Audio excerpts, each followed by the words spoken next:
Gabi ng bagong taon. Napakainit sa loob ng sala ng lumang ancestral house ng pamilya Cruz. Ang amoy ng mga handa para sa medianoche, ang singaw ng alak, at ang bahagyang amoy ng naphthalene mula sa mga damit ng mga nakatatanda ay nagsasama-sama, na halos hindi ka na makahinga. Mahigit 20 kamag-anak ang nakapalibot sa isang dambuhalang mesa. Malalakas ang tawanan at kuwentuhan. Ang tunog ng mga nag-uumpugang baso, ang pagbabalasa ng mga baraha para sa tong-its, at ang ingay mula sa TV na nagpapalabas ng New Year's Countdown Special ay lumilikha ng isang tipikal na symphony ng pagkakaisa ng pamilyang Pilipino. At ako, si Sofia Reyes, ang nag-iisang nota na wala sa tono sa symphony na ito. Inilapag ko sa mesa ang huling putahe, ang beef caldereta na sumisimbolo sa kasaganaan. Bago pa man ako makaupo at makahinga, ang mapanuyang boses ng hipag kong si Bea ay bumaon sa aking pandinig. Mas malinaw pa kaysa sa lahat ng ingay. Ate Sofia, bayaran mo naman muna yung credit card bill ko, yung bag na tinitingnan ko last time. Kung hindi ko mababayaran yung balanes, baka maunahan pa ako ng iba. Nakadekwatro siyang nakaupo, nagkakalikot ng kanyang smartphone, at nag-uutos na para bang ito ang pinakanatural na bagay sa mundo. Para bang hindi niya ako hipag, kundi isang personal na ATM. Hinila ko ang isang silya at umupo.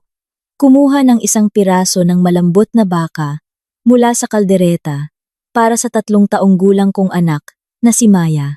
Habang pinalalamig ko ito at inilalagay sa maliit na plato ng anak ko, hindi ko man lang siya sinulyapan. Bakit ko naman babayaran ang credit card bill mo? Ang boses ko ay kalmado. Walang mababakas na anumang emosyon. Ha? Humalakhak si Bea. At biglang itinaas ang kanyang boses. Sapat na para marinig ng lahat sa mesa. Ate, anong klaseng tanong yan? Pera ni kuya. Pera mo rin, di ba? Anong masama kung gumastos ako ng konti sa pera ng kuya ko? At saka, di ba nagtatrabaho ka sa finance department? Siguradong malaki ang nakuha mong year-end bonus. Isang bag lang. Ipagdadamot mo pa. 6 na taon ka ng kasal sa pamilya Cruz. Pero parang ang layo pa rin ang loob mo sa amin, ano? Sa isang iglap, tumahimik ang lahat. Mahigit 10 pares ng mga mata ang sabay-sabay na napatingin sa akin. Mga tinging may halong pag-uusisa, panunood, at pagkasabik sa gulo.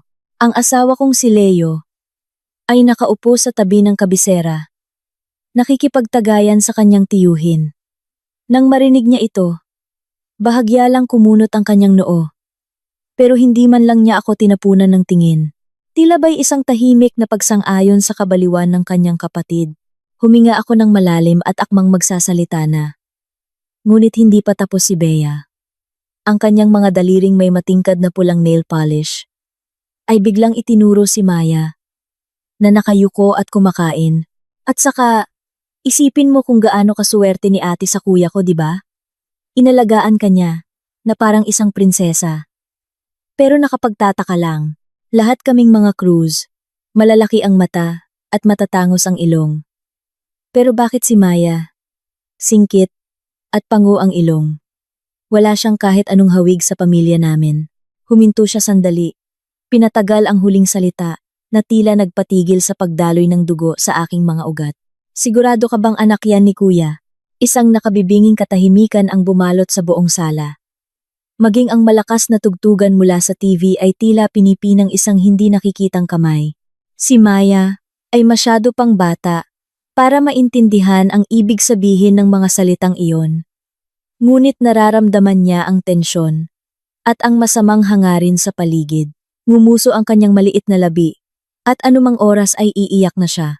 Ang biyenan kong si Aling Tessie ay sa wakas na tauhan at nagmamadaling ibinaba ang kanyang mga kubyertos. Marahan niyang tinapik ang likod ni Bea, nagbigay ng isang pilit na ngiti at sinubukang pakalmahin ang sitwasyon gaya ng dati. Naku Bea, ano ka ba naman kung ano-ano ang pinagsasasabi mo? Bagong taon na. Bagong taon. Ang bibig mo talaga. Sofia, wag mo nang pansinin yan. Alam mo naman, yang si Bea, prank ka lang talaga. Nagbibiro lang yan. Wag mong seryosohin. Hindi naman maiintindihan ng bata. Biro na naman. Sa loob ng 6 na taon, sawa na akong marinig ang salitang iyan. Ang paggamit ni Bea sa mga makeup ko, nang walang paalam, ay biro. Ang pagtapon niya ng tubig sa project report na pinagpuyatan ko ng 2 linggo ay biro. Ang pagsasabi niyang para akong artista sa pag-arte ko noong kasagsagan ng morning sickness ko ay biro rin. Tiningnan ko ang mapagpanggap na mukha ng aking biyenan, ang nagtatagumpay na ngisi ni Bea, at ang asawa kong si Leo, na sa buong panahon ay nagkunwaring nakatingin lang sa kanyang baso. Isang lamig na tumatagos hanggang buto, ang gumapang mula sa aking mga paa paakyat sa buong katawan ko. Lahat ng nasa mesa ay nagpipigil ng hininga, nakamasid sa akin. Marahil ay inaasahan nilang. Tulad ng ginawa ko sa nakalipas na 6 na taon, ay lulunukin ko ang panlalait na ito, na may kasamang ngiting mas masahol pa sa pag-iyak, at sasabihing, okay lang po, bata pa naman si Bea. Pero hindi ko ginawa. Ibinaba ko ang aking tasa, at inilibot ang aking paningin sa buong mesa. Ang aking mga mata ay sa wakas ay tumuon sa mukha ni Bea, na kahit anong kapal ng makeup, ay hindi maitago ang kabastusan. Bahagya kong itinaas ang sulok ng aking labi, at ngumiti ng isang napakatamis na ngiti. Dahil mahilig pala magbiro itong si Bea, hahayaan niyo akong magbahagi rin ng isang biro sa inyo, para may pulutan tayo. Natigilan ang lahat. Biglang itinaas ni Leo ang kanyang ulo at tumingin sa akin. Ang pangalan ng bida sa birong ito ay Bea rin. Sabi ko habang nakangiti. Ngunit ang aking tingin ay parang isang scalpel na humihiwa sa tiyan ni Bea. Noong 2 taatla ng nakaraang buwan, nagnakaw siya ng 150,000 piso sa bahay para lang magpadala ng sandamakmak na virtual gifts sa paborito niyang lalaking live streamer. Ang kaso, nalaman niyang may asawa't anak na pala. Yung streamer, hanggang kindergarten na nga eh. Sa galit niya, sinugod niya yung agency ng streamer at nanggulo. Nasampal siya ng 2 beses sa harap ng maraming tao at kinailangan pang magbayad ng 25,000 piso para sa areglo. Ang mukha ni Bea ay biglang namutla at ang kanyang mga labi ay nagsimulang manginig. Hindi ako tumigil. Nakangiti pa rin ako habang idinagdag. Ay, oo nga pala. Pagkatapos noon, dahil masama ang loob, pumunta siya sa isang club para uminom. At sa hindi inaasahang pangyayari, may nakasama siyang lalaki ng isang gabi. Kaya noong unang linggo ng buwang ito, kinailangan kong humingi ng pabor sa isang kaibigan para maipagamot siya sa isang private clinic. Ang address ay sa St. Luke's sa BGC. 3rd floor, room 307. Naku, nakakatawa ba ang biro ko? Mga tita at tito, ang sala ay naging sobrang tahimik na maririnig mo. Kahit ang pagbagsak ng isang karayom, biglang tumayo si Bea mula sa kanyang upuan. Ang kanyang mukha ay namuti, naging asul, at naging kulay ube. Itinuro niya ako. Nanginginig ang buong katawan, ngunit walang masabi ni isang salita. Ikaw! Ikaw! Anong pinagsasasabi mong kasinungalingan? Naninira ka ng puri. Pagkatapos ng mahabang sandali, nagawa niyang magsalita sa gitna ng panggigigil. Talaga? Nakangiti pa rin ako, ngunit walang bahid ng saya sa aking mga mata. Gusto mo bang i-post ko ngayon din sa family GC natin ang mga resibo mula sa ospital at ang screenshot ng usapan ninyo ng live streamer na yon para makita ng lahat? Para malaman natin kung gaano kaganda ang birong kinimbento ko. Si Bea ay tuluyan ng gumuho. Sumigaw siya ng matinis at parang isang sugatang hayop, sumugod sa akin. Ang kanyang palad ay lumipad patungo sa aking pisngi. Ngunit hindi ko siya binigyan ng pagkakataon. Bago pa man dumapo ang kanyang kamay sa aking mukha, mabilis akong tumayo at sinunggaban ang raang kanyang pulso. Napasinghap siya sa sakit at sa harap ng pagkagulat ng lahat, itinaas ko ang aking kabilang kamay at buong lakas siyang sinampal. Pak!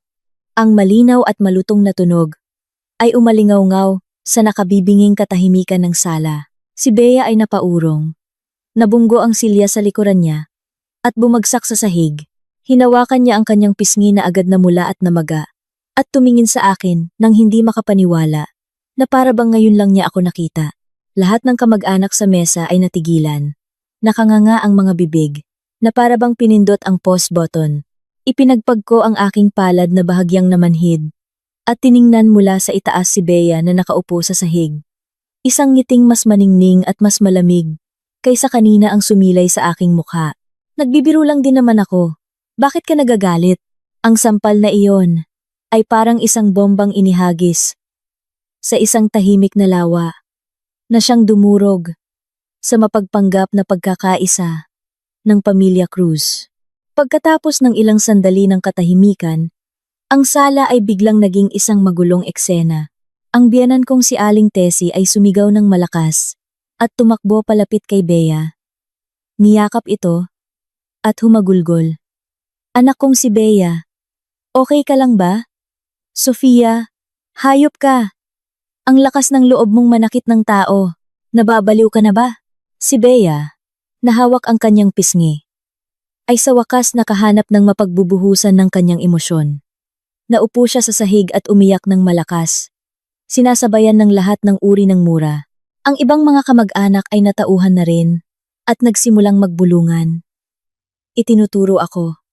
Puno ng pagkagulat at pag-uusig ang kanilang mga mata. At ang asawa kong si Leo. Sa wakas, ay nakabawi siya sa pagkagulat at mabilis na tumayo. Lumapit siya sa akin na may matigas na mukha. Marahas na hinawakan ang aking braso. At nagngingit-ngit na bumulong. Sofia, nababaliw ka na ba? Tiningnan ko siya ng malamig na mga mata at iwinaksi ang kanyang kamay.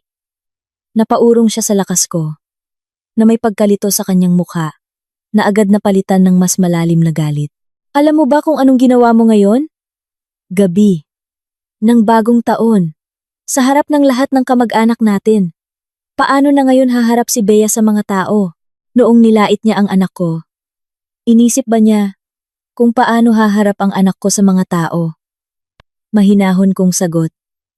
Hindi malakas ang boses ko, ngunit para itong isang ice pick na tumusok sa kanyang puso. Nag-alinlangan si Leo. Ngunit agad ding bumalik sa kanyang matigas na paninindigan. Wala lang sa isip ni Bea yon. Sinabihan ko na siya, di ba? Hindi mo ba kayang magtimpi kahit minsan lang?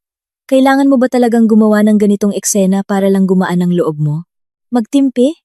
Napatawa ako na para bang narinig ko ang pinakawalang kwentang biro sa buong mundo. Leo, ano ang gusto mong tiisin ko? O ang tiisin na ang sarili niyang ama ay nagtatago na parang pagong at hindi man lang makaimik habang nilalait ang sarili niyang anak sa harap ng maraming tao. Mahina ang boses ko, ngunit sapat na para marinig ng mga kamag-anak na nakikinig sa paligid. Ang mukha ni Leo ay biglang namula. Marahil ay hindi niya inakala na ang dati niyang masunurin at mapagtimping asawa ay magiging ganito kadiretso at walang awa. Ang family gathering ng gabing iyon ay syempre nauwi sa wala. Ang mga kamag-anak ay nagmamadaling nag-alisan, gumagawa ng mga dahilan na para bang iniiwasan ng isang salot. Bago umalis, ang tingin nila sa akin ay parang nakakita sila ng isang halimaw. Ang biyenan kong si Aling Tessie ay inalalayan ang humihikbing si Bea. At bago umalis, ay tiningnan ako ng masama, na parang kaaway. Hindi nagtagal, ang maingay na sala ay naiwan sa aming tatlo at sa mga nagkalat na tirang pagkain. Si Maya ay natakot sa gulo kanina at mahigpit na nakayakap sa aking binti. Nanginginig ang maliit na katawan. Yumuko ako para yakapin ang aking anak at marahang tinapik ang kanyang likod. Maya, huwag kang matakot. Nandito si Mama. Si Leo ay hindi mapakali na naglalakad sa sala bago huminto sa harap ko. Huminga siya ng malalim at sinabi sa isang tonong pagod, ngunit may di matatanggihang utos. Tapos na. Wala nang magagawa pa. Bukas ng umaga, samahan mo akong pumunta kina Mama para humingi ng tawad kay Bea. At kalimutan na natin ang nangyari. Mag-aaway ba tayo na parang hindi pamilya? Hawak ko ang aking anak, habang dahan-dahan kong itinaas ang aking ulo. Ang lalaking minahal ko ng 8 taon, at nakasama ng 6 na taon, ay biglang naging isang estranghero sa akin. Humingi ng tawad? Inulit ko ang mga salitang iyon, nang mahina bago napatawa. Halos maiyak ako sa tawa. Leo, sa tingin mo ba'y kulang pa ang ginawa ko kanina? Kumunot ang kanyang noo. Sofia, ganyan ka na ba talaga? Pinakalma ko na nga ang sitwasyon. Akala mo ba hahayaan ka na lang ni na Mama at Bea? Alam kong mali si Bea. Pero kapatid ko siya. Nag-iisang kapatid ko. Ikaw ang ate. Hindi mo ba siya kayang pagbigyan? Bagong taon naman. Sana nagtimpi ka na lang. Kailangan ba talagang ipahiya ang lahat? Ang kanyang boses ay puno ng hinanakit at paninisi na para bang ako ang kontrabida na sumira sa kapayapaan ng pamilya. Tumayo ako habang karga ang aking anak at lumapit sa kanya, hakbang-hakbang. Tiningnan ko siya ng diretso sa mata at nagtanong, Leo, bakit kailangan kong magtimpi? Ang boses ko ay magaan, ngunit may bigat ng 1,000 tonelada. Dahil lang kapatid mo siya? Dahil ako ang hipag niya? Hindi ako ipinagbili sa pamilya ninyo bilang alipin. Ang anak ko, na hirap akong isinilang, ay hindi para laitin at pagtawanan ng mga tao. Huminto ako sandali, tiningnan ang kanyang nag-aalinlangang mga mata at dahan-dahang nagtanong. Tatanungin kita ulit, kanina, noong tinawag ng kapatid mo ang anak mo na anak sa labas, natawa ka ba sa biro niya? Hindi nakasagot si Leo sa tanong ko.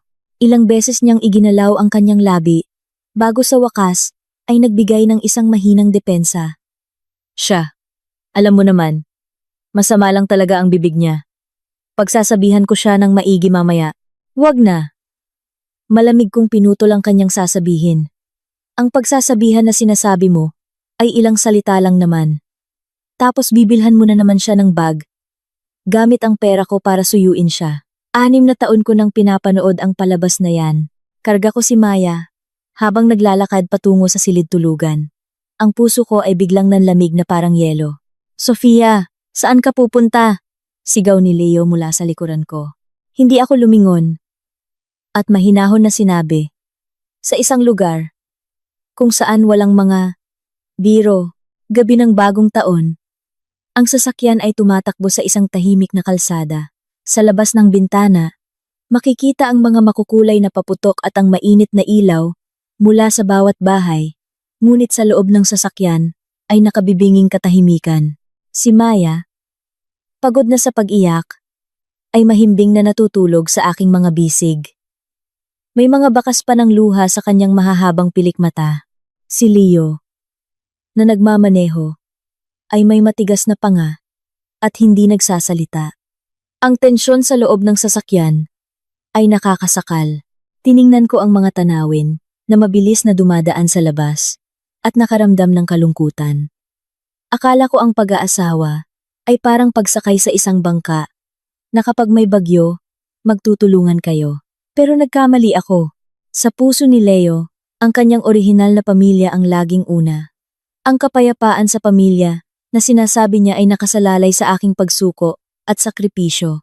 Ang kanyang pananahimik, ang kanyang pagpapalipas, ang kanyang mga salitang, magtimpi ka na lang, ay parang isang mapurol na kutsilyo na unti-unting pumuputol sa huling hibla ng aking pag-asa sa aming pagsasama. Pagdating sa bahay, inihiga ko si Maya at lumabas ng kwarto. Nakita ko si Leo na nakaupo sa sofa sa sala, naninigarilyo. Sa gitna ng makapal na usok, ang kanyang mukha ay mukhang malungkot. Nang makita niya akong lumabas, pinatay niya ang sigarilyo. Nakausap ko si Mama. Galit na galit pa rin. Bukas, samahan mo akong humingi ng tawad para matapos na to. Ang boses niya ay matigas. Tiningnan ko siya at biglang natawa. Hindi niya talaga naiintindihan kung ano ang punot dulo ng problema. Ang iniisip lang niya ay kung paano maayos ang sitwasyon sa lalong madaling panahon para maibalik ang mapagpanggap na kapayapaan. Leo, mahinahon kong sinabi, kailangan nating mag-usap. Ano pa bang pag-uusapan? Sinabi ko na humingi ka ng tawad bukas at tapos na, sabi niya na parang naiinis.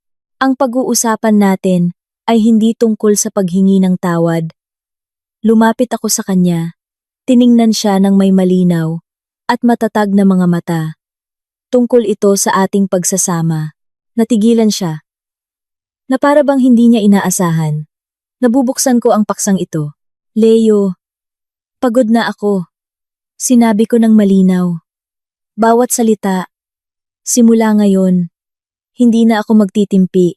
Umaga ng bagong taon. Hindi pa man sumisikat ang araw, ay malakas nang tumunog ang doorbell. Hindi ito tunog ng bisitang babati, kundi parang maniningil ng utang.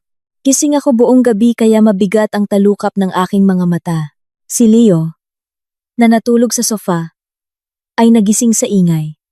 At may halong inis na binuksan ang pinto. Sa labas, ang biyenan kong si Aling Tessie, at ang hipag kong si Bea, ay nakatayo, na parang mga guwardiya. May malinaw pang marka ng sampal, sa pisngi ni Bea, at ang kanyang mga mata, ay namamaga na parang walnut. Pagkakita kay Leo, bumuhos ang kanyang mga luha. Kuya, tingnan mo to. Tingnan mo ang ginawa ng asawa mo sa akin. Hindi ko na kaya. Nakakahiya sa buong pamilya Cruz. Si Aling Tessie ay nakapamaywang at itinulak si Leo papasok, sumisigaw na parang nag-iimbestiga. Nasaan si Sofia? Palabasin mo siya. Pagkatapos manakit, magtatago na parang pagong. Sinasabi ko sa'yo, hindi ko to palalampasin. Kung hindi siya luluhod at hihingi ng tawad sa anak ko, ipapupulis ko siya. Nagising si Maya sa ingay at nanginginig. Lumabas ako ng kwarto karga siya. Malamig kong tiningnan ang eksena sa harap ko. Si Leo ay nasa gitna. Hindi alam ang gagawin. Sa isang banda, pinapakalma niya ang kanyang umiiyak na ina at kapatid. Sa kabilang banda, sumesenyas siya sa akin na magsalita. Mahal, magsalita ka na. Sabihin mo lang na sorry ka at matatapos na to. Tiningnan ko ang kanyang mukha na puno ng pagkataranta at pagnanais na ayusin ang lahat. At naramdaman kong nawala ang huling hibla ng init sa aking puso. Sorry na naman. Palampasin na naman. Dumaan ako sa kanila karga si Maya at kumuha ng isang basong maligamgam na tubig mula sa dispenser. Dahan-dahan kong pinainom ang aking anak. Mula simula hanggang dulo, hindi ko sila tiningnan.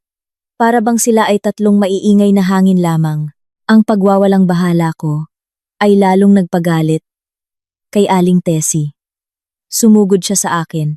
Inagaw ang baso at ibinato sa sahig. Tumalsik ang tubig at mga bubog. Bingi ka ba't pipi? Hindi mo ba ako naririnig? Akala mo kung mananahimik ka, tapos na ang usapan? Sinasabi ko sa'yo, kung hindi mo to aayusin sa anak ko, dito ako titira. Tingnan natin kung paano ka magbabagong taon.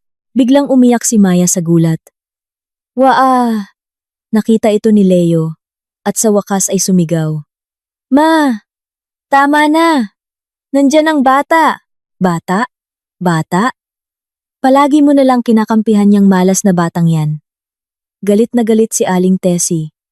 At kung ano-ano na ang sinabi. Kung hindi dahil sa kanya, hindi magkakagulo ang pamilyang to.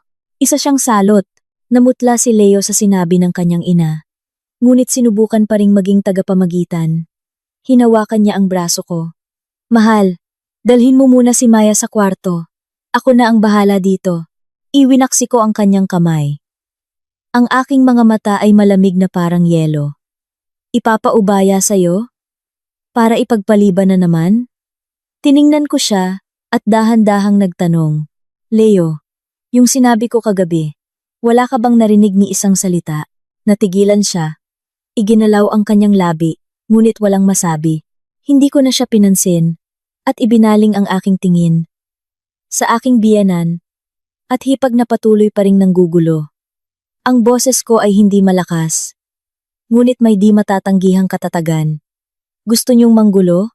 Sige, pero hindi ito ang lugar ninyo. At sa harap ng kanilang nagtatakang mga tingin, pumasok ako sa kwarto karga ang aking anak. Akala ni Leo ay sumuko na ako at nakahinga ng maluwag, pinapakalma ang kanyang ina. Akala naman ni na Aling Tessie at Bea ay natakot ako, kaya't lalo silang naging matapang sa sala. Ilang minuto ang lumipas, lumabas ako ng kwarto dala ang isang maliit na maleta. Nasa loob nito ang ilang damit namin ni Maya at mga personal na gamit. Nagulat ang tatlo sa sala. Sofia, anong ginagawa mo? Si Leo ang unang natauhan at humarang sa akin. Puno ng gulat at galit ang kanyang mukha.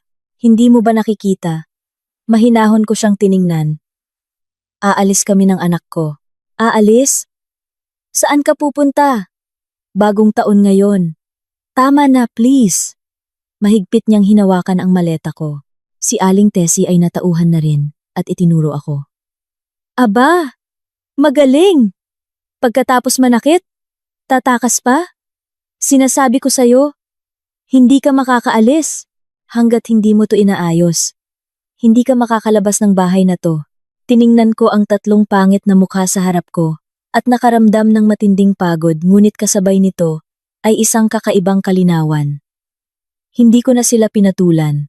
Kinuha ko ang aking cellphone at nagdial sa harap nila. Hello? 911? Magre-report po ako. Ang address ay XXX Condominium, X Tower, Unit XXX. May nanggugulo po sa bahay ko at pinipigilan akong umalis. Kasama ko po ang 3 taong gulang kong anak at nangangamba po ako para sa aming kaligtasan. Ang boses ko ay malinaw at kalmado. Walang bahid ng panginginig. Ang mga mukha ni Leo, Aling Tessie, at Bea ay biglang nagbago. Hindi nila inakala na ang dati nilang masunuring manugang ay gagawin ito. Sofia, nababaliw ka na ba? Tumawag ka ng pulis? Nanginginig ang boses ni Leo habang nakatingin sa akin nang hindi makapaniwala. Hindi ako baliw. Sobrang linaw ng isip ko. Ibinaba ko ang telepono at malamig siyang tiningnan. Leo, ang kapayapaan sa pamilya na sinasabi mo ay nakukuha sa pagsasakripisyo namin ng anak ko.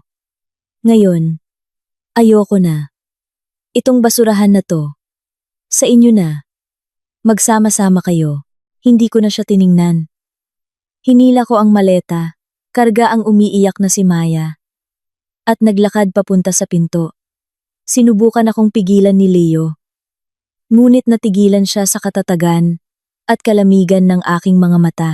Maging sina Aling Tessie at Bea ay natulala at pinanood lang akong lumabas. Blag, isinara ko ng balakas ang pinto. Tahimik ang hallway. Dahan-dahan akong naglakad patungo sa elevator. Karga ang aking anak. Nang bumukas ang pinto ng elevator, nakita ko ang aking refleksyon. Isang maputla ngunit determinadong mukha. Simula ngayon, hindi na ako ang mabait na manugang na laging nagtitimpi. Ako na si Sofia, isang ina na gagawin ang lahat para protektahan ang kanyang anak. Dinala ko si Maya sa isang tahimik at komportableng hotel sa sentro ng lungsod. Ang bintana ng hotel ay nakaharap sa City Plaza, kung saan kahit madaling araw ay may iilang tao nang makikita. Matapos kong patulugin ang aking anak, umupo ako sa tabi ng bintana. Pinagmamasdan ang mga sasakyan sa ibaba at naramdaman kong kumalma ang aking isip. Kanina pa tumutunog ang cellphone ko. Si Leo, agad ko itong inilagay sa silent mode at itinabi. Alam kong simula pa lang ito, isang mahirap na laban ang naghihintay. Ngunit sa pagkakataong ito, hindi ako aatras. Ang cellphone sa tabi ng kama ay walang tigil sa pag-vibrate. Ang pangalang asawa ko ay paulit-ulit na lumalabas sa screen, parang isang tawag mula sa kamatayan. Binaliwala ko ito at tahimik na nanood ng paboritong cartoon ni Maya. Ang bata ay kumalma na at tumatawa na sa mga karakter, na para bang walang nangyari kaninang umaga. Ang mundo ng mga bata ay napakasimple, samantalang ang mundo ng mga matatanda ay napakagulo. Sa wakas ay tumigil ang pag-vibrate. Ilang minuto lang. Sunod-sunod na notification mula sa Viber ang umingay. Nang tingnan ko, ito ay mula sa group chat na Pamilya Cruz happy lang. Sa sandaling iyon, 12 ng mensahe ang pumapasok bawat segundo. Nang buksan ko, syempre, palabas na naman ni Bea ang nagaganap. Una siyang nag-post ng selfie na hawak ang kanyang pisngi at may luhang mga mata. Ang pisngi kong sinampal ay lalong naging kapansin-pansin sa ilalim ng beauty filter. Sumunod ay isang minutong voice message. Nang i-play ko, umalingaw-ngaw ang kanyang umiiyak na hinaing. Huhu, Mga tito, tita, hindi ko alam kung ano ang nagawa kong mali. Si Ate Sofia. Dahil lang sa isang biro. Sinampal niya ako sa harap ng lahat kagabi. Ngayong umaga, sinubukan namin ni Mama na makipag-usap ng maayos. Pero tumawag pa siya ng pulis. Huhuhu, sira na ang pamilya ni Kuya dahil kay ate. Naglayas siya kasama ang pamangkin ko. At kahit anong tawag ni Kuya, hindi niya sinasagot. Ano bang kasalanan ng pamilya Cruz? At nagkaroon kami ng manugang na sobrang sama ng ugali at hindi marunong magpatawad. Ang kanyang boses ay puno ng emosyon at luha, na para bang pasan niya ang lahat ng problema sa mundo. Isang perpektong biktima ang kanyang ipinapakita. Gaya ng inaasahan, agad na nagkagulo ang group chat. Ang tita baby niya, ang unang nagsalita. Naku, Diyos ko! Si Sofia? Mukha pa namang tahimik. Paanong nakapanakit yan? Kahit anong mali ni Bea, mas matanda pa rin siya. Sumang-ayon ang tita neni niya. Kaya nga, ang mga babaeng nakapag-aral, akala mo kung sino na. Hindi na marunong rumespeto. Masyado kasing kinukonsinti ni Leo. Isang malayong kamag-anak na tito ang nagtag sa akin. At Sofia Reyes, lumabas ka at magsalita. Ang away mag-asawa. Naaayos yan. Huwag mong pahirapan ang sarili mo at ang bata. Humingi ka na ng tawad kay Bea. At umuwi na kayo. Sunod-sunod na ang mga komento mula sa iba't ibang kamag-anak. May mga nagpapayo, may mga naninisi, may mga nakikiusyoso lang. Ang kanilang mga salita ay may iisang mensahe. Ako ang masama na sumisira sa pamilya. At si Bea ay isang batang nagkamali lang ng biro. Tiningnan ko ang mga mapagpanggap na salita sa screen at napangisi, ito ba ang pamilya? Laging kumakampi sa mga taong sa tingin nila ay kanila at walang pakialam sa katotohanan. Nasa group chat din si Leo. Nag-send siya ng mensahe. Please, tama na po. Problema po namin to. Kami na po ang aayos. Ang simpleng salitang problema namin ay muling ginawang isang walang kwentang issue ang aking hinanakit at galit. Hindi na ako nag-alinlangan pa. Sa aking photo album, hinanap ko ang voice recording na palihim kong kinuha kagabi. Matapos sabihin ni Bea ang mga masasakit na salita, pinindot ko na ang record button para may ebidensya ako. Ipinost ko ang voice file sa Pamilya Cruz Happy Lang GC. Ang recording ay mahigit 1 minuto lang, ngunit sapat na ang laman para magulat ang lahat. Malinaw na maririnig ang matalas at bastos na boses ni Bea. Bakit si Maya? Singkit at pango ang ilong. Wala siyang kahit anong hawig sa pamilya namin. Sigurado ka bang anak yan ni Kuya? Sumunod ang boses ng biyenan kong si Aling Tessie, na may tipikal na tonong nagpapakalma. Alam mo naman yang si Bea. Prangka lang talaga. Nagbibiro lang yan. Huwag mong seryosohin. Nang matapos ang recording, isang nakabibinging katahimikan ang bumalot sa group chat. Ang mga kamag-anak na kaninay ang iingay ay tila napipi. Hindi ko sila binigyan ng oras para mag-react. Nag-type ako ng isang mensahe. Kung sino man sa inyo ang sa tingin ay nakakatawa ang birong ito, sabihin niyo lang. Titira ako sa inyo. At araw-araw kong ipagdarasal na ang lahi ninyo ay tawaging anak sa labas ng mga tao.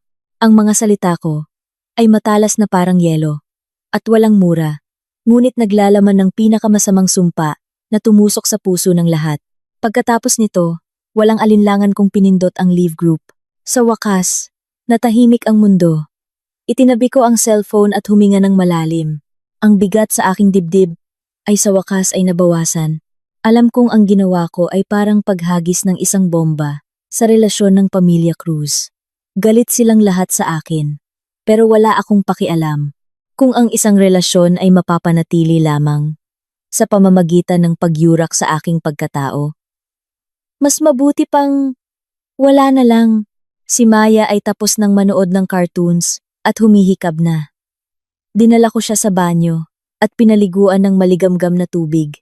Ang usok mula sa tubig ay lumabo sa aking pagod na mukha sa salamin. Binihisan ko siya ng malinis na pantulog. Inihiga, at binasahan ng paborito niyang libro. Sa aking mahinang boses, mabilis siyang nakatulog. May matamis na ngiti sa kanyang mukha. Yumuko ako at hinalikan ang kanyang malambot na pisngi. Anak ko, masyadong naging mahina si mama noon. Sa kagustuhan kong bigyan ka ng isang buong pamilya, hinayaan kitang masaktan kasama ko. Simula ngayon, hindi na mauulit. Gagawa si mama ng isang pader na hindi kayang tibagin ng kahit sino, para sa'yo at para sa sarili ko. Walang sinuman ang makakapanakit sa atin ulit. Nag-vibrate na naman ang cellphone ko. Sa pagkakataong ito, Bienan ang pangalan sa screen. Tiningnan ko ito ng malamig na mga mata at walang alinlangan na pinindot ang decline. Pagkatapos, idinagdag ko ang numero niya, kasama ang numero ni Bea, sa blacklist. Pagkatapos ng lahat, nakaramdam ako ng isang kakaibang kalayaan. Napakasarap pala sa pakiramdam na putulin ang mga bagay na dapat nang putulin. 3 araw kaming nanatili sa hotel. Sa loob ng 3 araw na iyon, pinutol ko ang lahat ng komunikasyon sa pamilya Cruz. Hindi ko sinasagot ang mga tawag ni Leo at hindi ko tinitingnan ang kanyang mga mensahe. Dinala ko si Maya sa Ocean Park, sa isang indoor playground, at binilhan siya ng paborito niyang ice cream.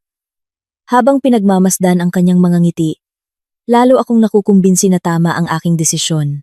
Sa ika-4 na araw, habang nagbubuo kami ng puzzle ni Maya, tumunog ang doorbell. Sa peephole, nakita ko si Leo. Mukha siyang pagod. Mayroon siyang balbas. At medyo magulo ang kanyang buhok. Hawak niya ang paboritong teddy bear ni Maya. Hindi ko binuksan ang pinto. Patuloy siyang nag-doorbell. Nang walang sumasagot, nagsimula siyang kumatok. Ang kanyang boses ay may halong pagsusumamo. Sofia, alam kong nandyan ka. Buksan mo ang pinto. Please, mag-usap tayo. Hindi pa rin ako kumilos.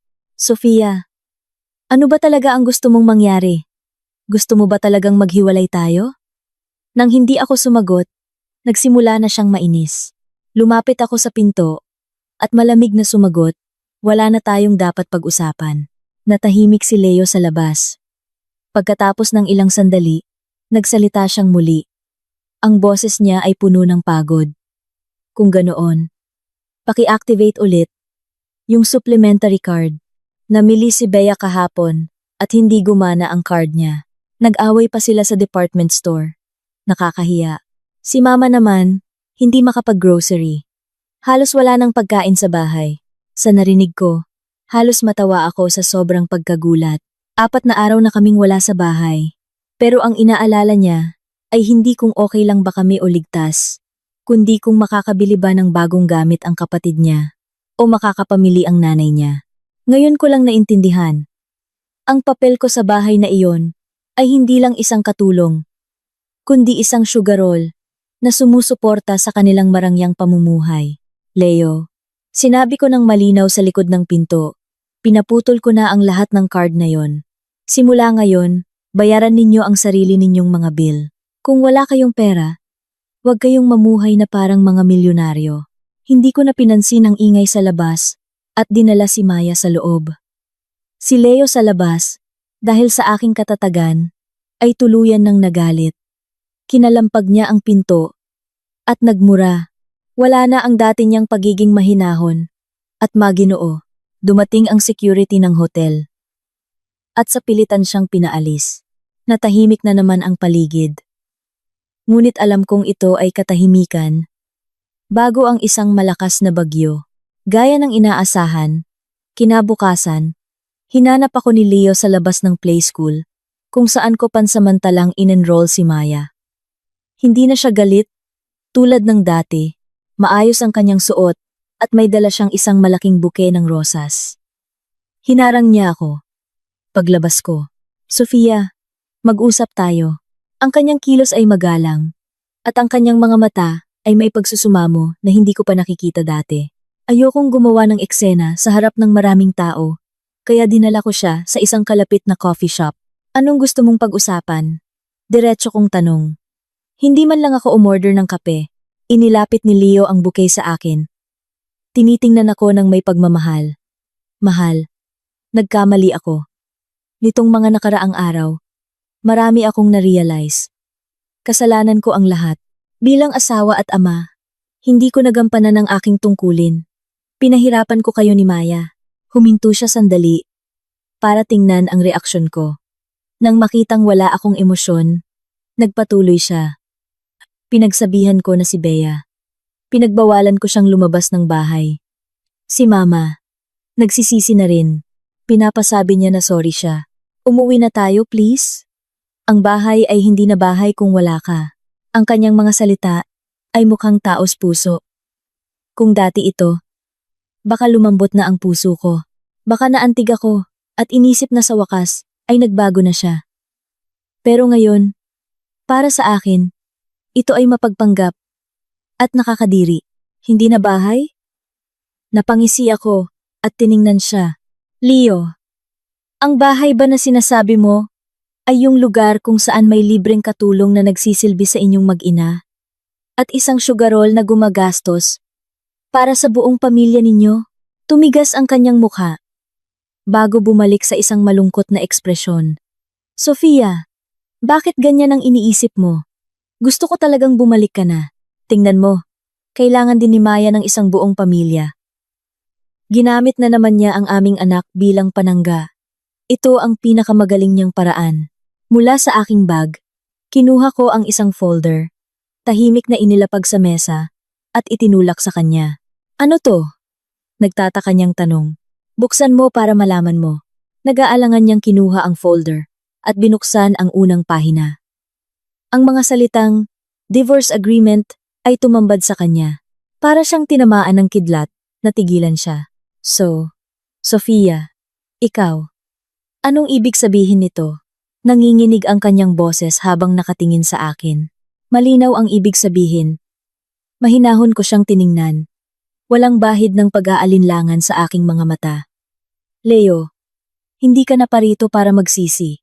Naparito ka dahil ayaw mo ng gulo. Dahil ginugulo ng nanay at kapatid mo ang buhay mo ngayon. Ang gusto mo ay hindi kami ni Maya, kundi isang kasangkapan na aayos sa mga problema mo para makapamuhay ka ng komportable. At ako, ayoko nang maging kasangkapan. Tumayo ako at tiningnan ang kanyang namumutlang mukha. Pirmahan mo.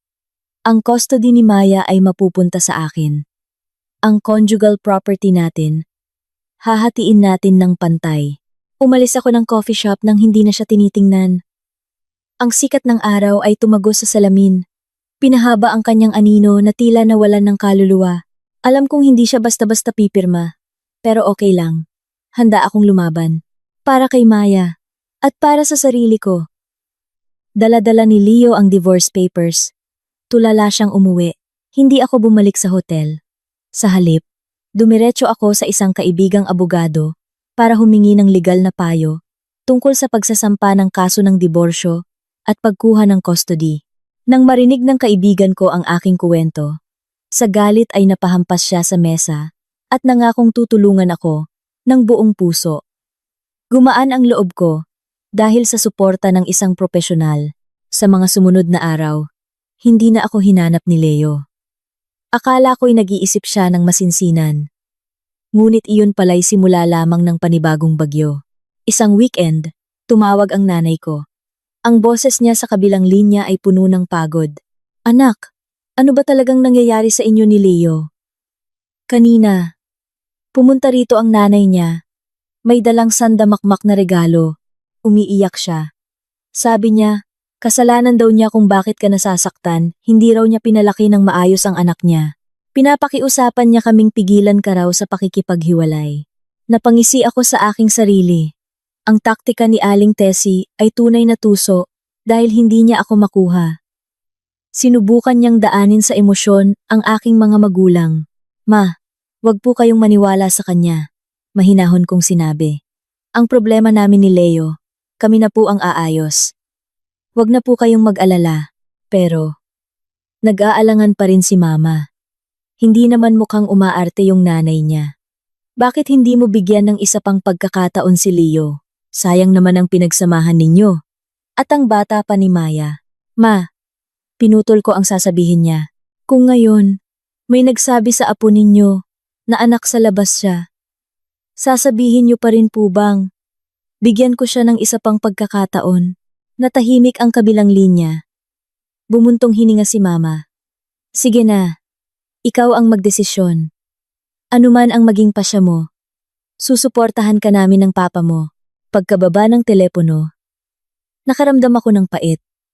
Naiisip ko kung gaano karaming drama ang ginawa ni Aling Tessie sa harap ng mga magulang ko. Ipinasa ang lahat ng sisi kay Bea para malinis ang sarili. At si Bea, ang pinagmulan ng lahat, ay hindi man lang nagpakita. Lingid sa aking kaalaman. Sa mga sandaling iyon, si Bea ay nagpaplano ng isang mas masamang paghihiganti. Nang iuwi ni Leo ang divorce papers, lubos siyang nabalisa at nadismaya. Ibinuhos niya ang lahat ng galit kay Bea. Hindi lang niya pinutol ang lahat ng allowance nito, kundi sinigawan din siyang maghanap ng trabaho at huwag nang maging palamunin. Si Bea, sa kabila ng lahat ng sermon, ay hindi nagsisi. Sa halip, ibinaling niya ang lahat ng puot sa akin. Sa kanyang isip, kung hindi lang ako naging sensitibo, kung hindi ko lang sinulsulan ang kuya niya na makipaghiwalay, siya pa rin sana ang prinsesang minamahal ng lahat, malayang nakakagamit ng credit card. Inisip niya na ang dahilan kung bakit ako matapang, ay dahil mahal ako ng kuya niya, at hawak ko si Maya bilang aking alas. Isang baliw at masamang ideya ang nabuo sa kanyang isipan. Nagpasya siyang gantihan ako. Bigyan ako ng isang aral na hinding-hindi ko malilimutan. Ipakita kung sino ang tunay na nagmamay-ari sa bahay na iyon. Pagbabayarin niya ako ng mahal sa aking kawalan ng utang na loob. Miyerkules ng hapon, maganda ang sikat ng araw. Tinapos ko ang aking mga gawain at umalis ng opisina 30 minuto nang mas maaga. Masaya akong naglakad patungo sa daycare ni Maya. Malapit lang ang daycare sa opisina, mga 10 minutong lakad. Dumaan ako sa isang cake shop at binili ang paboritong strawberry mousse cake ni Maya. Nangingiti ako habang iniisip ang kislap sa mga mata ng aking anak kapag nakita niya ito. Ngunit, nang masaya kong binuksan ang pinto ng daycare, isang gulat na mukha ng guro ang sumalubong sa akin. Ma'am Sofia, bakit po kayo naparito? Tanong ni Teacher Lani, na may halong pagkalito. Kinabahan ako at isang masamang premonition ang bumalot sa aking puso. Pilit akong ngumiti. Teacher, susunduin ko po si Maya. Susunduin si Maya? Lalong nagtaka si Teacher Lani. Pero, sinundo na po siya ng tita niya mga 30 minuto na ang nakalipas. May emergency daw po sa bahay. Sabi niya po, nasabihan na niya kayo, tita. Niya? Ang aking isip ay biglang nagblangko, na para bang pinukpok ng isang mabigat na martilyo. Nanigas ang dugo sa aking mga ugat. Nanlamig ang aking mga kamay at paa. Ang hawak kong kahon ng cake ay bumagsak sa sahig. Ang pink na mousse ay kumalat, parang isang mantsa ng dugo. Sino po ang sumundo kay Maya? Nanginginig ang boses ko. Ang tita po niya. Isang Bea Cruz po. Nagulat din si Teacher Lani sa reaksyon ko at nagmamadaling nagpaliwanag. May emergency daw po sa bahay, kaya sinundo niya. Nang mas maaga, nakita ko po sa cellphone niya yung picture ninyong mag-ina at pumirma naman po siya. Hindi po ba siya nagpaalam sa inyo? Gumuho ang mundo ko sa sandaling iyon. Si Bea. Isang di mapigilang takot at galit ang sumabog na parang bulkan. Tinupok ang lahat ng aking katinuan. Parang baliw kong kinuha ang cellphone. Nanginginig ang aking mga daliri. Hindi ko madial ng maayos ang numero ni Bea. The number you have dialed is currently unavailable. Ang malamig na boses mula sa telepono ay parang isang patalim na tumusok sa aking puso. Hindi ako sumuko. Tinawagan ko ang biyenan kong si Aling Tessie. Matagal bago niya sinagot. Isang inaantok na boses ang narinig ko. Hello? Sino to? Ma! Nasaan si Bea? Siya ang sumundo kay Maya. Di ba? Sigaw ko. Nag-atubili si Aling Tessie sa kabilang linya. Si Bea? Nagpaalam siyang magsho-shopping. Si Maya? Ewan ko. Wala siyang sinabi sa akin. Ang kanyang boses ay puno ng pag-aalinlangan. Sigurado ako, may alam siya. Aling Tessie! Sinasabi ko sa inyo, kapag may nangyaring masama kay Maya, hinding-hindi ko kayo patatawarin. Ibinaba ko ang telepono. Nanginginig ang aking kamay. Gamit ang huling lakas, tinawagan ko si Leo. Agad siyang sumagot. Isang iritadong boses ang narinig ko. Ano na naman? Nasa meeting ako. Leo! Gamit ang lahat ng lakas, sumigaw ako. Ang kapatid mong si Bea. Kinuha niya si Maya sa daycare. Naka-off ang cellphone niya. Hindi siya mahanap. Natigilan si Leo. Pagkatapos, sinabi niya sa isang tonong walang pakialam. Ano naman kung isinama ni Bea ang pamangkin niya? Ibenta ba niya si Maya? Ang OA mo naman, baka nalobat lang. Uuwi rin yan. Uwa? Hindi ako makapaniwala sa narinig ko. Nawawala ang anak ko. Hindi alam kung buhay o patay. At sa bibig ng sarili niyang ama, OA lang pala ako. Ang lahat ng sama ng loob na inipon ko sa loob ng 6 na taon ay sumabog, sinira ang lahat ng depensa ko. Leo, makinig ka. Isinumpa ko siya gamit ang pinakamasamang salita na alam ko. Matapos niyang tawaging anak sa labas si Maya. Sa tingin mo ba may mabuti siyang intensyon? Kapag may nangyari sa anak ko, kahit isang galos lang, papatayin ko kayong lahat sa pamilya ninyo. Pagkasigaw ko nito, nagdilim ang aking paningin. At halos himatayin, kinurot ko ng malakas ang aking palad. Ang matinding sakit ang nagpabalik sa aking katinuan. Hindi ako pwedeng bumagsak. Naghihintay ang anak ko. Ibinaba ko ang telepono. Wala na akong inaasahan sa mga walang kwentang taong iyon. Tiningnan ko ang CCTV sa labas ng daycare at sumigaw kay Teacher Lani, CCTV. Patingin ng CCTV, dali. Sa control room ng CCTV ng daycare, ang hangin ay mabigat. Nakatutok kami ni Teacher Lani sa screen. Ang bawat segundo ay parang isang oras. Sa wakas, huminto ang video sa 4:15 p.m. Isang babaeng nakaistilong damit, nakasunglasses at face mask, ang lumitaw. Si Bea. Magaling siyang bumati sa guro, may pilit pang ngiti. Maya-maya, lumabas si Maya mula sa classroom. Sa mukha ni Maya, may malinaw na takot at pag-ayaw. Umatras siya, ngunit pilit siyang hinila ni Bea. Halos kaladkarin niya ang bata palabas. Paglabas, lumingon-lingon si Bea, bago mabilis na isinakay si Maya sa isang taxi na nag-aabang. Ang puso ko ay parang pinipiga. Ang anak ko, ang mahiyain at iyakin kong anak, ay pilit na isinama ng babaeng nanlait sa kanya. Gaano kaya katakot ang anak ko sa mga sandaling iyon? Kailangan nating tumawag ng pulis. Ngayon na, namutla si Teacher Lani. Nanginginig na kinuha ang kanyang cellphone. Ako na!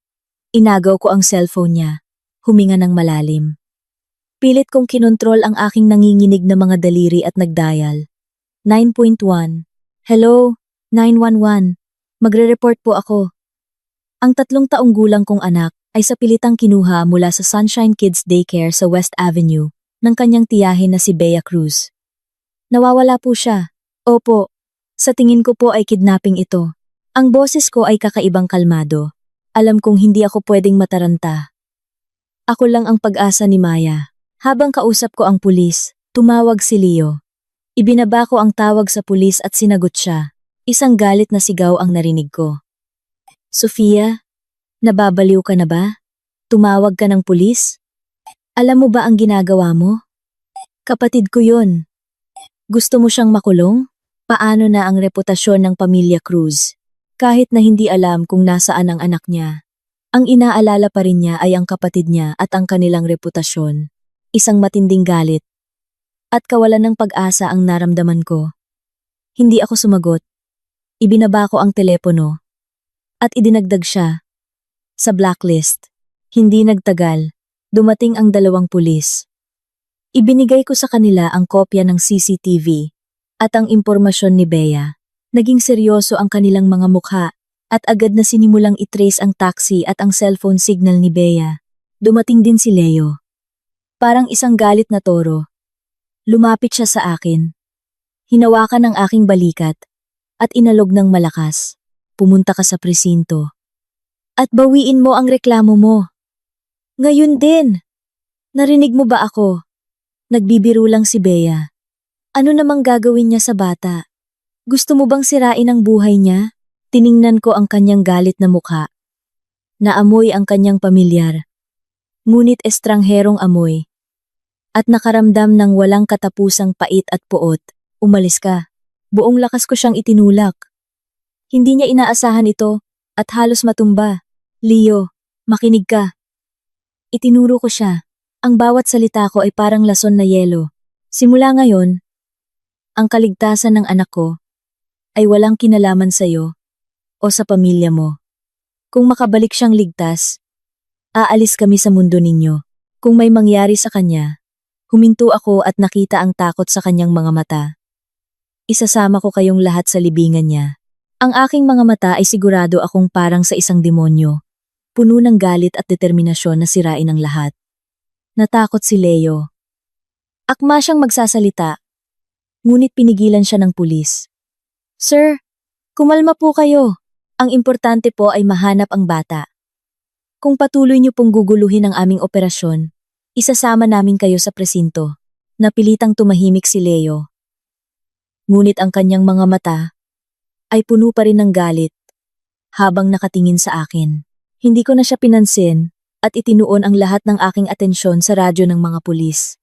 Ang bawat segundo ay parang isang siglo. Ang puso ko, Maya, anak ko, nasaan ka na? Ang bawat segundo ay parang isang mapurol na kutsilyo na paulit-ulit na humihiwa sa aking puso. Nakaupo ako sa opisina ng daycare, mahigpit na nakakuyom ang aking mga kamay. Bumaon na ang aking mga kuko sa aking palad, ngunit wala akong maramdamang sakit. Ang isip ko ay blanko, at lahat ng aking pandama ay nakatuon sa walang tigil na tawag ng pulisya. Si Leo ay hindi mapakali sa tabi ng pinto. Paminsan-minsan ay tinitingnan ako ng may halong sama ng loob. Alam kong sinisisi niya pa rin ako sa pagtawag ng pulis. Sa kanyang baluktot na lohika, mas mahalaga ang kalokohan ng kanyang kapatid kaysa sa kaligtasan ng kanyang anak. Sa wakas, pagkatapos ng halos isang oras, may balita mula sa mga pulis. Nahanap na namin ang signal ng cellphone ng suspect na si Bea Cruz. Huling lokasyon ay sa isang hindi lisensyadong sugalan sa lumang distrito ng syudad. Papunta na roon ang aming mga tauhan. Sugalan? Nang marinig ko ang salitang iyon, nanlumo ako. Kailan pa nagsimulang pumunta si Bea sa mga ganoong lugar? Ano ang gagawin niya kay Maya roon? Napakaraming masasamang naiisip ko. Halos mabaliw ako. Saan po ang address? Pupunta po ako ngayon. Mabilis akong tumayo. Ma'am, kumalma po kayo. Papunta na po ang mga tauhan namin. Baka makagulo lang po kayo sa operasyon. Hindi ako makakalma, sigaw ko. Anak ko yon. Kailangan kong pumunta. Narinig din ni Leo ang address. Nagbago ang kulay ng kanyang mukha at tumakbo palabas. Sumunod ako. Walang nagawa ang mga pulis, kundi isakay kami sa kanilang sasakyan. Tumakbo ang police car sa mga makikitid na eskinita ng lumang syudad at huminto sa harap ng isang basement na walang karatula. Isang masangsang na amoy ng amag, sigarilyo, at murang pabango ang sumalubong sa akin. Halos masuka ako. May mga pulis na nakasibilyan na ang nagbabantay sa pasukan. Ang loob ay mas masahol pa sa aking inaasahan.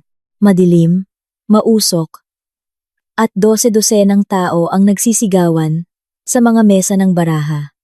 Ang hangin ay puno ng amoy ng nikotina at pawis.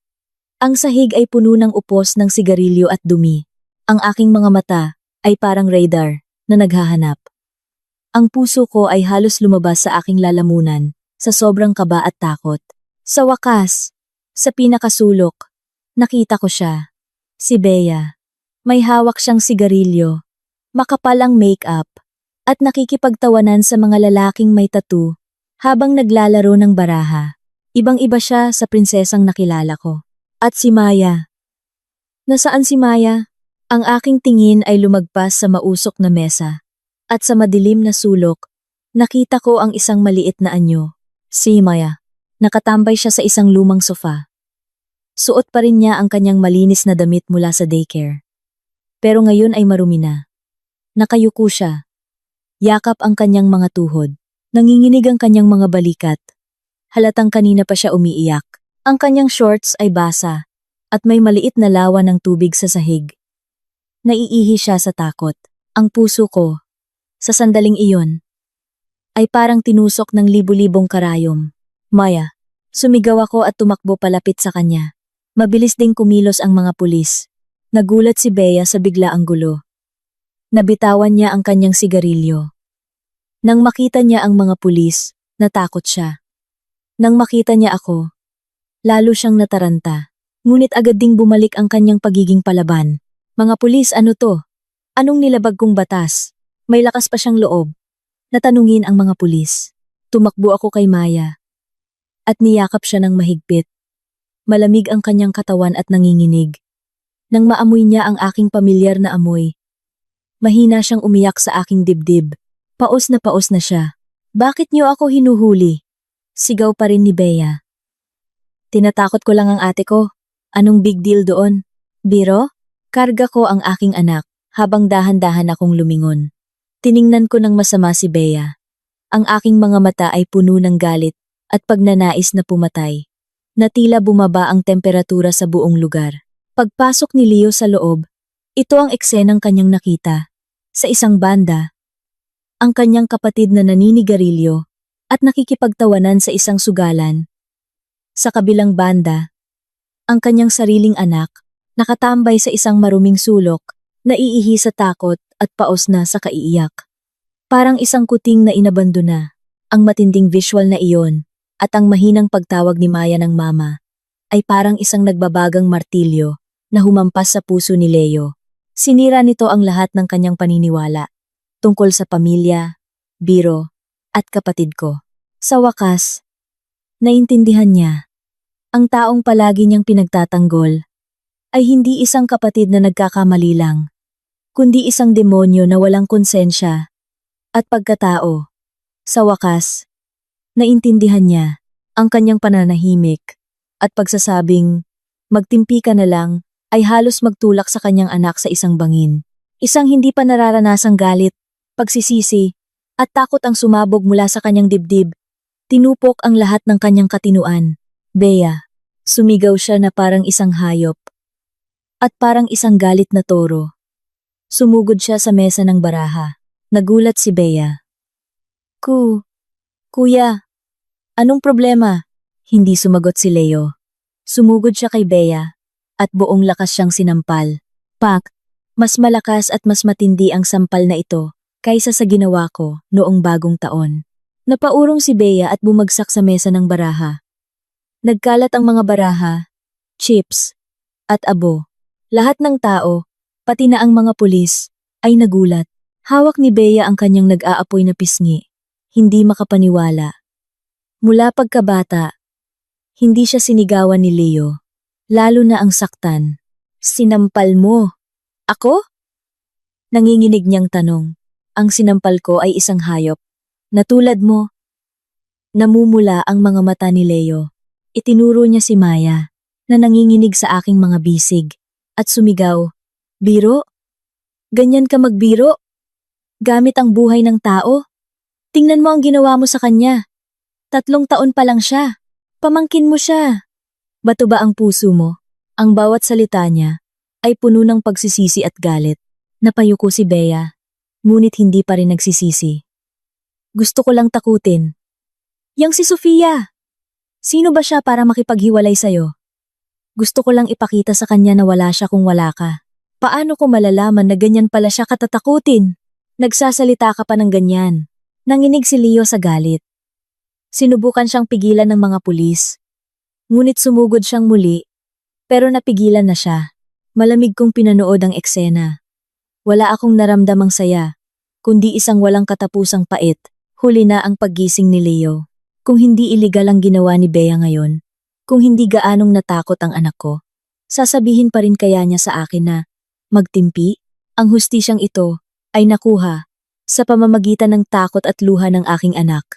Napakamura. Hindi ko na sila tiningnan at niyakap ng mahigpit si Maya. Hinubad ko ang aking jacket at ibinalot sa kanya. "Officer," sabi ko sa hepe ng mga pulis, Ang boses ko ay paos ngunit matatag. Kakailanganin ko ang babaeng yan. Physical injury, child abuse, parusahan siya ayon sa batas. Hindi ako makikipag-areglo. Ang mga salita ko ay parang isang balding malamig na tubig na ibinuhos kina Bea at Leo. Marahil ay iniisip nila na dahil nagising na si Leo, dapat ko na silang patawarin at maging isang masayang pamilya ulit. Sayang, hindi ako ganoong klaseng tao. May mga sugat na hinding-hindi na gumagaling. May mga linya na kapag tinawid, wala nang balikan. Sa labas ng interrogation room ng police station, ang ilaw sa hallway ay nakakasilaw. Karga ko ang tulog na si Maya. Habang nakaupo sa isang malamig na upuan, ramdam ko ang pagkaubos ng aking lakas. Sinuri na ng doktor si Maya. At sinabing nagulat lang siya at walang malubhang pinsala. Ngunit alam kong mag-iiwan ito ng malalim na peklat sa kanyang isipan. Dinala si Bea sa loob. Umiiyak na ipinapaliwanag ang kanyang biro. Si Leo ay nakatayo na parang isang estatwa sa kabilang pader. Tulala, hindi nagtagal. Dumating si Aling Tessie. Tiyak na may kamag-anak na nagbalita. Pagpasok pa lang ay dumiretso na siya sa akin. May pagkabalisa at pilit ng ngiti sa mukha. Sofia, okay ka lang ba? Si Maya? Naku, ang apo kong maganda. Payakap nga kay Lola. Umiwas ako. Tiningnan ko siya ng malamig. Napahiya si Aling Tessie at lumapit kay Leo. Leo, ano ba talaga ang nangyari? Nasaan si Bea? Dahan-dahang itinaas ni Leo ang kanyang ulo. Ang dati niyang mabait na mga mata ay puno ngayon ng galit. Ma, bakit po kayo nandito? Nagulat si Aling Tessie. Nabalitaan kong dinala ng pulis si Bea. Ano ba talaga ang ginawa niya? Kung ano ang ginawa niya? Napangisi si Leo. Mabilis siyang tumayo at lumapit sa kanyang ina. Itinuro niya ang interrogation room. At pagkatapos ay si Maya. Ibuhos niya ang lahat ng kanyang galit. Ang mahal mong anak. Iniwan niya ang anak ko. Ang 3 taong gulang mong apo. Sa isang mausok na sugalan. Naiihi sa takot ang bata at paos na sa kaiiyak. Habang siya ay naninigarilyo at nagsusugal. Napaatras si Aling Tessie sa takot. Namumutla. Hindi totoo yan. Si Bea. Hindi niya sinasadya. Nagbibiro lang siya sa asawa mo. Biro na naman! Sumabog si Leo. Mula noong bagong taon, puro biro na lang ang naririnig ko sa inyo. Biro ang pagtawag sa anak ko, na anak sa labas. Biro ang pag-iwan sa kanya sa lugar na yon. Ma, sabihin niyo sa akin, kailangan bang may mamatay para maintindihan ninyong hindi ito biro, kundi isang krimen? Umalingawgaw ang kanyang sigaw sa hallway. Napaupo si Aling Tessie sa sahig at humagulgol. Anong kasalanan ko? Bakit ako nagkaroon ng ganyang anak? Leo, pakiusapan mo ang mga pulis. Palayain si Bea. Nagsisisi na siya. Huli na ang lahat. Sabi ni Leo, habang tinitingnan ang kanyang ina na nagmamakaawa pa rin para sa kanyang anak. Simula ngayon, wala na akong kapatid na nagngangalang Bea. Huminga siya ng malalim. At ma, kung patuloy niyo pa rin siyang kakampihan, isipin niyo na lang na wala na rin kayong anak na tulad ko. Tumigil sa pag-iyak si Aling Tessie. Hindi makapaniwalang tiningnan niya ang kanyang anak na tila naging estranghero sa loob ng isang gabi. Ang mag-inang Cruz.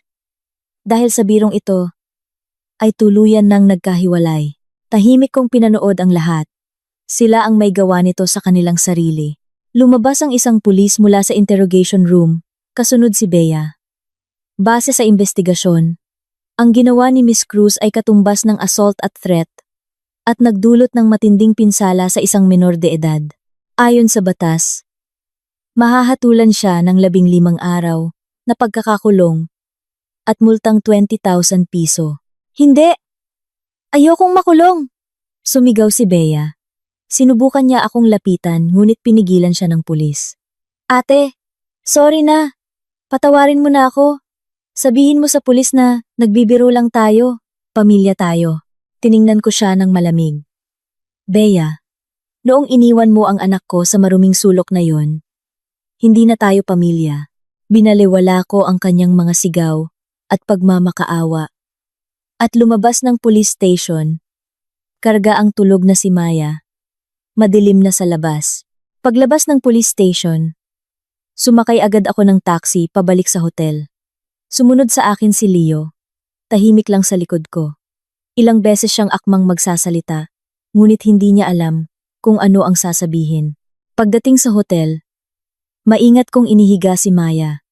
Kahit tulog, humihikbi pa rin siya. Umupo ako sa tabi niya. Hinahaplos ang kanyang noo. Ang puso ko ay parang hinihiwa. Nakatayo si Leo sa may pinto, nag-aalangan. Sa wakas, pumasok siya. Lumapit siya sa kama. Tiningnan ang maputlang mukha ng kanyang anak. At biglang namula ang kanyang mga mata. Sorry. Paos niyang sabi. Puno ng pagsisisi. Sofia, sorry talaga. Kasalanan ko ang lahat. Kung sana, mas maaga. Hindi ko siya tiningnan. Bigla siyang lumuhod. Plak! Isang lalaking may tangkad na 6-footer ang lumuhod. Nang walang babala, ang kanyang mga luha ay sunod-sunod na pumatak. Sofia, nagkamali ako. Alam ko nang nagkamali ako. Umiiyak niyang sabi. Patawarin mo ako. Please. Huwag tayong maghiwalay. Pangako. Poprotektahan ko kayo. Aalisin ko ang lahat ng gamit ni na Mama at Bea sa bahay. Puputulin ko na ang ugnayan sa kanila. Bigyan mo lang ako ng isa pang pagkakataon. Humagulgol siya. Kung dati ito, baka lumambot na ang puso ko. Mahal na mahal namin ang isa't isa noon. Pero ngayon, ang puso ko ay manhid na. Tahimik ko siyang pinanood. Ang lalaking minahal ko, ngayon ay nagmamakaawa sa harap ko. Marahil, ay iniisip ng lahat na dapat ko na siyang patawarin. Ngunit ang basag na salamin, kahit idikit, may lamat pa rin. May mga sugat na hindi kayang burahin ng isang, sorry lang. Tumayo ako sa harap niya. Leo, kalmado kong sabi. Ang sampal mo kanina. Napakaganda ng timing.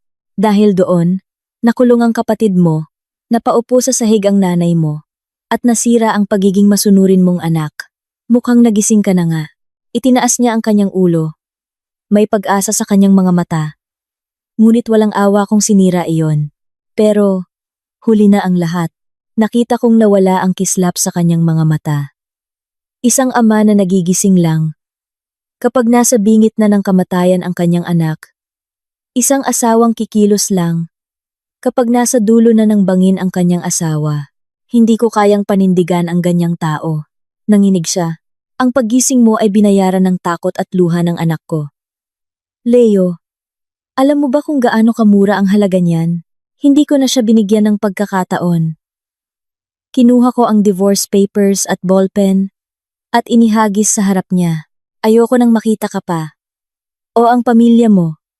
Pirmahan mo. Tumalikod ako at tumingin sa bintana. Sa likod ko, narinig ko ang kanyang pag-iyak. Alam kong malupit ang desisyon ko. Ngunit kung bibigay ako ngayon, alam kong mauulit lang ang lahat. Hindi ko na isusugal pa ang kapakanan ng aking anak sa pagbabago ng isang lalaki. Kinagabihan, hindi umalis si Leo. Nakaluhod siya sa sahig at umiyak buong gabi. Hindi ko siya pinansin. Kinaumagahan, sa wakas ay tumayo siya. Lumapit sa mesa at kinuha ang ballpen. Ang tunog ng dulo ng ballpen sa papel ay malinaw na maririnig sa tahimik na kwarto. Ito ang tunog ng pagtatapos ng aming 6 na taong pagsasama. Pumirma si Leo sa divorce agreement. Nang ibigay niya sa akin ang papeles, nanginginig ang kanyang kamay. Ang kanyang mga mata ay namumula. Tila tumanda siya ng 10 taon sa loob ng isang gabi. Hindi ko na kailangan ng bahay at savings, paos niyang sabi. Lahat yan. Para sa inyo na ni Maya. Isipin mo na lang na bayad pinsala ko yan. Kinuha ko ang agreement nang hindi siya tinitingnan. Ito ay nararapat lang sa amin. Mapait siyang ngumiti. Alam niyang kahit anong gawin niya, hindi na niya mababago ang isip ko. Nagkasundo kaming aayusin ang papeles kinabukasan sa City Hall. Kinabukasan, tahimik naming tinapos ang lahat ng proseso. Hindi ako bumalik sa hotel. Dinala ko si Maya sa bahay na tinirhan namin ng 6 na taon para kunin ang aming mga gamit. Pagbukas ng pinto, magulo ang loob. Amoy sigarilyo at alak. Mukhang hindi umuwi si Leo. Walang pag-aalinlangan. Inayos ko ang aming mga gamit. Tahimik lang si Maya. Tinutulungan akong ilagay ang kanyang mga laruan sa kahon. Nang patapos na ako, tumunog ang doorbell. Akala ko si Leo, ngunit pagbukas ko, si Aling Tessie ang naroon. May dalang termos ng lugaw. Sofia. Namumula ang kanyang mga mata. Nagkamali si Mama. Pwede bang wag na kayong maghiwalay ni Leo? Luluhod ako sayo. Akmang luluhod siya. Ngunit pinigilan ko. Hindi na po kailangan. Walang emosyon kong sabi. Tapos na po, hiwalay na kami. Hay, hiwalay na? Natigilan si Aling Tessie. Nabitawan niya ang termos at kumalat ang mainit na lugaw. Papaanong? Pumayag si Leo. Bakit hindi siya papayag? Malamig kong tanong. Kailangan bang may mamatay muna sa pamilya ninyo bago siya pumirma? Hindi nakasagot si Aling Tessie. Isinara ko ang pinto at nagpatuloy sa pag-iimpake. Narinig ko ang kanyang pag-iyak at pagmamakaawa sa labas. Sofia, buksan mo ang pinto. Hindi ka pwedeng maging ganito kalupit. Paano na kami kung wala ka? Binaliwala ko siya. Nang akma akong tatawag ulit ng pulis, biglang tumigil ang ingay. Sa peephole, nakita ko si Leo. Leo, pakiusapan mo si Sofia. Hiwalay na kami, ma. Malinaw niyang sabi. Wala na siyang kinalaman sa pamilya Cruz. Huwag niyo na siyang guluhin. Huminto siya sandali. At itong bahay, ayoko na rin dito. Sa inyo na yan. Pagkasabi noon, umalis siya. Naiwan si Aling Tessie sa hallway. Humahagulgol. Wala akong naramdamang awa. Bakit ngayon lang sila nagsisisi? Tumawag ako ng lipat bahay. Bago umalis, iniwan ko ang susi sa ibabaw ng lalagyanan ng sapatos. Paalam, dati kong tahanan. Paalam, aking 6 na taong miserableng pagsasama. Pagkatapos ng lahat, nakahanap ako ng isang 2-bedroom condo unit malapit sa opisina. Bago ito at simple ang disenyo. Ayon sa gusto ko. May malaking balkoni na maaraw. Inayos ko ang kwarto ni Maya, na parang para sa isang prinsesa. Sa araw ng aming paglipat, masaya si Maya na nagpagulong-gulong sa bagong carpet. Ang kanyang tawa ay nagpataboy sa lahat ng dilim. Unti-unti, bumabalik sa normal ang aming buhay. Nakalabas si Bea pagkatapos ng 15 araw. Nabalitaan kong hinding-hindi na siya makaharap sa mga kamag-anak at iniwasan na rin siya ng kanyang mga barkada. Si Aling Tessie ay nagkasakit dahil sa stress at naospital.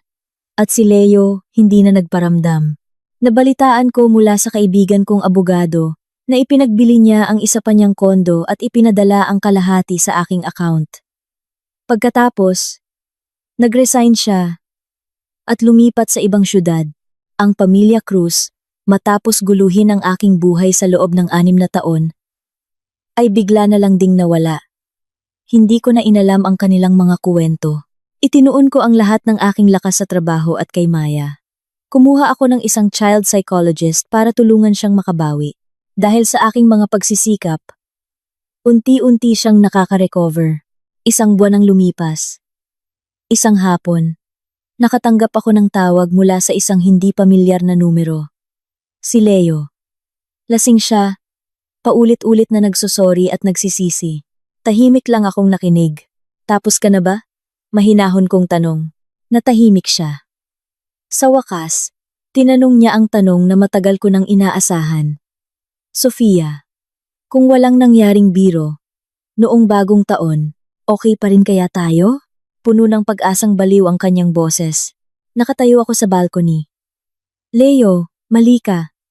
Hindi dahil sa birong yun. Dahil ito sa maraming pagkakataon, na hinayaan mo ang kanilang mga biro. Dahil sa tuwing kailangan kita, ang lagi mong sinasabi ay, magtimpi ka na lang. Dahil sa isip mo, ang aming damdamin ay laging pangalawa sa iyong reputasyon at pagiging anak. Ang gabing iyon ay hindi ang simula, kundi ang katapusan. Ginigising lang ako nito, ibinaba ko ang telepono, at idinagdag ang numero niya sa blacklist. Tumila na ang ulan, isang bahaghari ang lumitaw. Habang tinitingnan ko ito, kalahating taon ang lumipas. Ang buhay ko ay nasa bagong landas na. Na-promote ako sa trabaho. Doble ang sahod. Hindi ko na kailangang magtipid. In-enroll ko si Maya sa bale. Tuwing weekend, sinasamahan ko siya.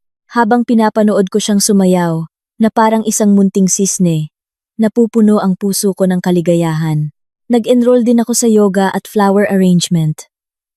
Natututo akong mahalin ang aking sarili. Nagpagupit ako ng buhok at nagsimulang magsuot ng mga eleganteng damit. Sabi ng mga katrabaho ko, nag-iba raw ako. Mas may tiwala sa sarili, mas masaya. Isang weekend, nanood kami ni Maya ng isang children's musical. Pagkatapos ng palabas, habang pababa kami sa hagdan, nakasalubong namin ang isang malayong pinsan ni Leo. Kasama rin siya noong gabing iyon. Uy, Sofia, kamusta? Lalo kang gumaganda. Bati niya. Tumangulang ako. Ngunit mapilit siya. Nabalitaan kong hiwalay na kayo ni Leo. Sayang. Mahirap ba magpalaki ng anak mag-isa? Ang kanyang tono ay may halong awa at pang-aasar. Bago pa ako makasagot, nagsalita si Maya. Hindi po mahirap si Mama. Kasi si Mama, Superman! Natigilan ang pinsan niya. Hindi ko mapigilang mapangiti. Yumuko ako at hinalikan ang aking anak. Kinuha ko ang kamay ng aking munting Superman at buong pagmamalaking nilagpasan siya. Habang naglalakad, biglang nagtanong si Maya. Mama, ano po ang biro? Huminto ako at yumuko para magkapantay kami. Hinaplos ko ang kanyang buhok. Kung may nagsabi sa'yo ng masama at sinabing biro lang, sinasaktan ka niya, tandaan mo anak, hinding-hindi natin tatanggapin ang masasamang biro. Huminto ako sandali at may kakayahan tayong lumaban. Tumango si Maya. Pagkatapos, ngumiti siya ng napakatamis. Tumayo ako at hinawakan ang kanyang maliit na kamay. Ang aming mga anino ay humaba sa ilalim ng ginintuang sikat ng araw. Magkasama kaming naglakad, patungo sa isang kinabukasang puno ng pag-asa. Dito pa lang talaga nagsisimula ang kwento.